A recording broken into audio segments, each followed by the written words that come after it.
Ensonga za Minisita Namuganza okuggyibwamu Obwesige ziggwa mwezi guno. Kino kizze oluvannyuma lwa Paalamenti okusaawa akakiiko okutandika okuwuliriza ensonga zonna omuli n'omuvunaanwa nga ye minisita awamu n'abawaabire. Ekikolwa ng'olukulu lubadde mu luwummula nga luzzeemu enkya ya leero era ezimu ku nsonga ezibadde ku lukangaga lw'ebyo eby'okuteesebwako ensonga ya minisita tebaddeeko wabula mu kwogera ku mmyuka w'omukulembeze w'ekikolwa ng'olukulu ensonga eno mwejjidde. No debate at all, because it gives us 30 days from the date of transmitting the motion to the president.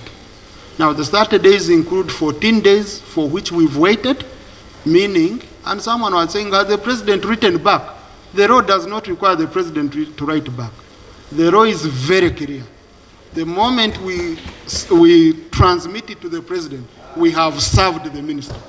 The president has no role, is not required to be writing back. That's what the law says.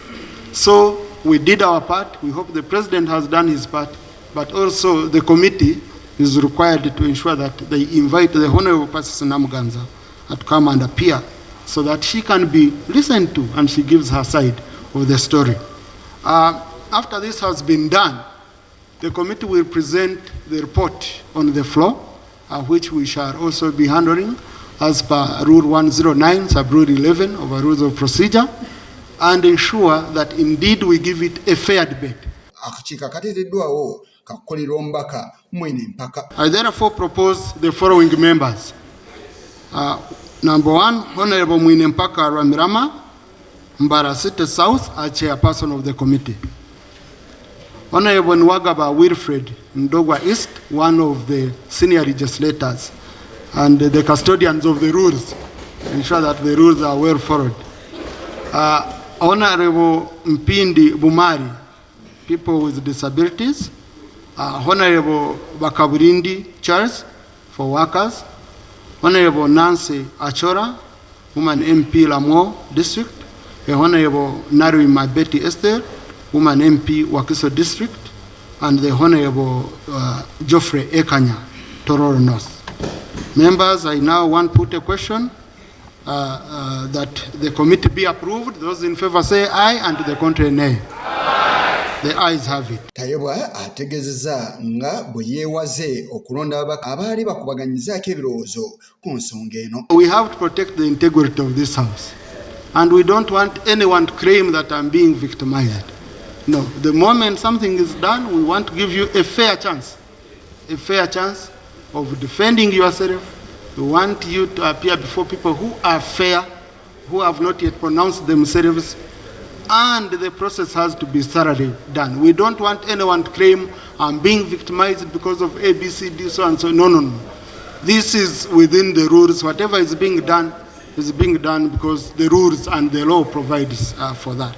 Kinajjukirwa nti ngenda kutomwezi 23 omwezi oguwedde omubaka Okoth Amos yayanja ekiteeso ky'okujja Obwesige mu Minisita Namuganza Namuganza era nga yalina emikono egyali gyetaagisa. Omumyuka w'omukulembeze w'ekikolwa ng'olukulu Thomas Sayebwa ategeezezza nga ku lunaku olwennyini lwe yawandiikira Pulezidenti n'amutegeeza ku kiteeso eky'okujja Obwesige mu minisita we era nti okuva olwo ennaku ziyiseewo 15 era nti Pulezidenti tateekeddwa kumuddamu. When we finished the session, I immediately transmitted the same to the president, whereby the rules require that the president would ensure that it reaches the Honorable Minisita Namuganza. So on our side, we did our part as per the rules. And in this process where we've reached, we are being commanded by the law.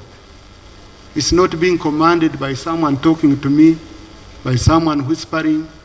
It's implementing the law the way it is. Okay? And I will follow the law the way it is. I'll follow the rules the way they are.